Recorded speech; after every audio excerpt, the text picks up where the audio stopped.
जी हमारे साथ आज सरदार ज़फ़र यासीन साहब हैं, एलिगेंट सॉलिसिटर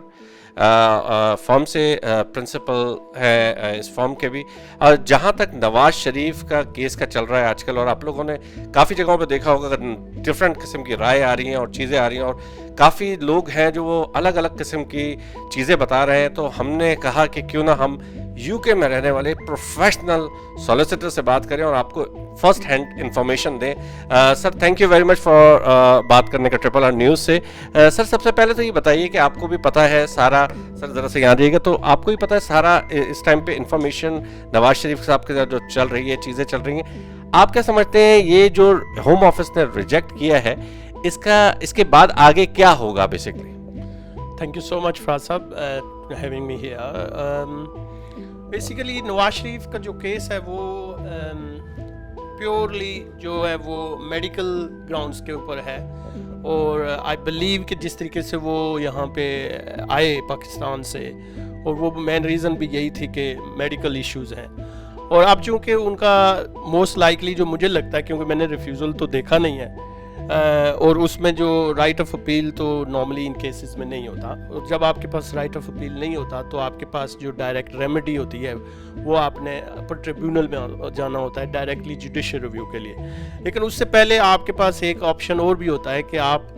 अपनी मेडिकल ग्राउंड्स की बेसिस के ऊपर आप उसका जो केस वर्कर का डिसीजन है उसको आप चैलेंज करें, और वो प्री प्रोटोकॉल एक्शन या रिकंसिडरेशन के लिए रिक्वेस्ट डालें। अच्छा, एक चीज़ ये कि यहाँ पे क्योंकि हम लोग रहते हैं, हम लोग समझते हैं कि सारे इसकी जो कॉज और इन कॉज वगैरह के किस तरह होता है। पाकिस्तान में अगर हमारे जो लोग देख रहे हैं या पूरी दुनिया में देख रहे हैं, उनके जहनों में ये है कि आज रिजेक्शन हुआ है और कल नवाज शरीफ साहब को जहाज़ में बिठाएंगे और उनको भेज देंगे। ज़रा इस बारे में तो बताइए कि ये जो जब रिजेक्ट होता है तो ये नॉर्मल प्रोसीजर, ये नॉर्मली जो चीज़ें होती हैं उसी के अंदर आता है? जी बिल्कुल ऐसे नहीं है जी, बिल्कुल इसके पूरे रूल्स हैं, प्रोसीजर है, और जब रिफ्यूज़ल होता है उसके पास, जैसे कि मैंने पहले भी अर्ज़ की कि रिकंसिडरेशन होगी, उसके बाद विद इन 3 मंथ्स इनके पास राइट है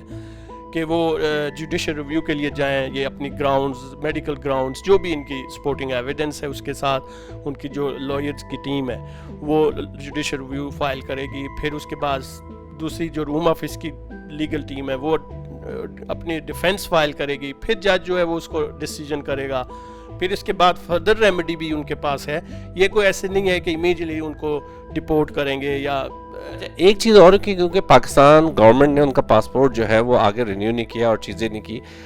इस पॉइंट ऑफ व्यू से, क्योंकि आप स्पेशलाइज हैं इमिग्रेशन के अंदर भी, चीज़ों में भी, अगर उनको नो कंट्री किया जाएगा, अगर उनके पास डॉक्यूमेंट नहीं देगी गवर्नमेंट और चीज़ें नहीं देगी, तो उनका केस और ज़्यादा स्ट्रांग नहीं हो जाएगा? इधर असालम भी ले सकते हैं और इनके पास पैसा भी है, तो ये किसी इन्वेस्टमेंट पॉइंट ऑफ व्यू से भी रह सकते हैं। क्या इनके पास चांस है? जी बिल्कुल आप दुरुस्त कह रहे हैं, लेकिन जहाँ तक पासपोर्ट की हवाले से आपने बात की, आई थिंक पासपोर्ट जहाँ तक मेरी इंफॉर्मेशन है वो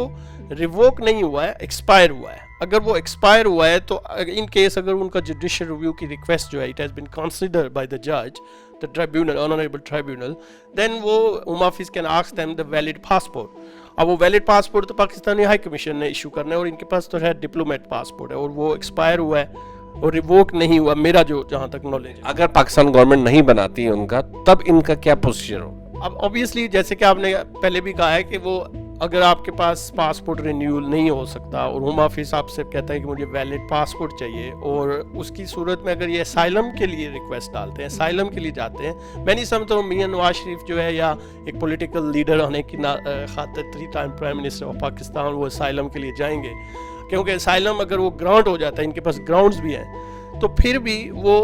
एक certain period 5 years at least वो वापस उस कंट्री में नहीं जा सकते। तो इस बेसिस के ऊपर मैं नहीं समझता हूँ कि वो प्रेफर करेंगे असाइलम एप्लीकेशन के लिए।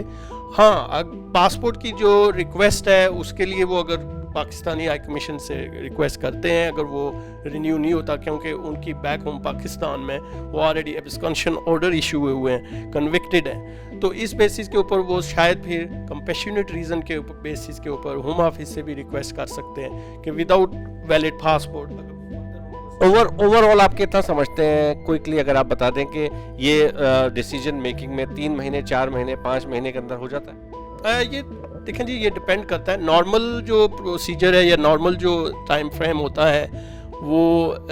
कुछ एक सेट टाइम फ्रेम नहीं है, लेकिन हो सकता है 6 मंथ्स 8 मंथ्स लगे। लेकिन अभी कोविड भी चल रहा है, फेस टू फेस हेयरिंग भी नहीं है, और ये जितना भी होगा ये ऑन पेपर्स होगा। तो you more than a year yes, more than a year normal time है आई थिंक। अगर वो इसमें फिर ये भी होता है कि कितनी डिले करता है दूसरी तरफ से पार्टीज आपस में जो डॉक्यूमेंटेशन की एक्सचेंज। जहाँ तक सब लोग देख रहे हैं इस टाइम पे, जिस तरह सरदार साहब ने भी बताया है कि ये एक नॉर्मल प्रोसीजर है, और नॉर्मल प्रोसीजर के अंदर ये नॉर्मल चीज़ें होती हैं। जब आपका पासपोर्ट नहीं होता तो आपका रिजेक्ट भी होता है और आगे टर्मिनल में भी जाता है। तो कहने का मकसद ये है कि इस चीज़ को हाइप क्रिएट करना और कि चीज़ें हो गई, ये एक अलग चीज़ है। बट ओवरऑल नवाज शरीफ साहब के लिए मुश्किलात ज़रूर आ गई हैं, क्योंकि इससे पहले आज तक उनकी कभी कोई एप्लीकेशन और कोई चीज़ रिफ्यूज़ नहीं हुई है, जो कि is big news for all over the world.